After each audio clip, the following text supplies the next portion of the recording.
The Duke of Sussex will not return to the UK this month for Prince Philip's Thanksgiving service. It recently emerged that the Duke will not join his family at the March 29 service at Westminster Abbey, but that he plans to visit the Queen as soon as possible, according to his spokesperson.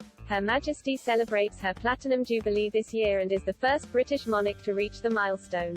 The Queen's 70 years on the throne will be celebrated throughout the year and will culminate in a 4-day bank holiday from June 2 to June 5.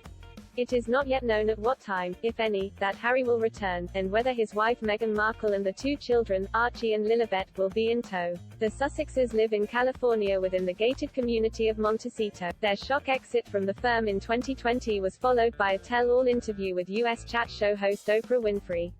The allegations made during the bombshell interview rocked the royal family, with the rift yet to be resolved, according to reports. Now, Richard Fitzwilliams, a royal expert, has issued a stark warning for the pair, urging them to stop knocking the British royal family.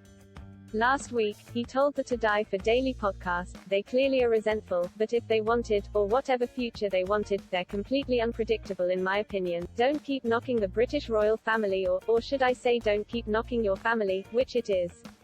Mr. Fitzwilliams added that the royal couple can be very destructive, and that Harry's memoir would only further exacerbate the tensions between the Sussexes and the royal family. He said, "They have a very destructive side and Oprah showed that very clearly. So my advice, they're always talking about freedom and positivity, which is excellent.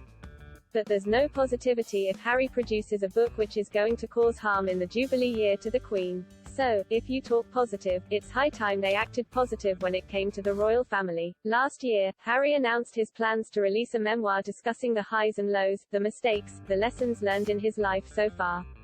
While the exact content is under wraps, the royal family has been warned the Duke has plenty to tell, and that the book is expected to be controversial.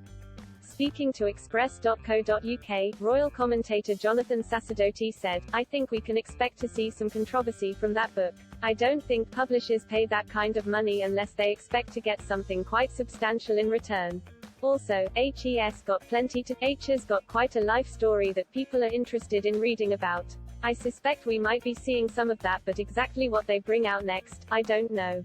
According to Penguin Random House, the book's publishers, Harry's memoir will share, for the very first time, the definitive account of the experiences, adventures, losses and life lessons that have helped shape him. The Telegraph's associate editor Camilla Tomaini has claimed that the Queen's lawyers will pore over the memoir before it goes to publication. She said, "On one hand, Harry reserves the right to write up his life story in any way that he sees fit. It is interesting and it's probably the strongest shot across the bows that we've had throughout the whole of the so-called Megxi saga, with this briefing that we were given some weeks ago suggesting that the Queen's lawyers would be poring over every line." She added that Harry would need to be very, very careful, that the book is legally sound, and this could mean it is more tepid than we anticipated. Ms. Tomaini noted that Penguin Random House's deal was for a tell-all piece and claimed that the book could make for uncomfortable reading for the royal family. The Duke of Sussex's book is due to be released in late 2022.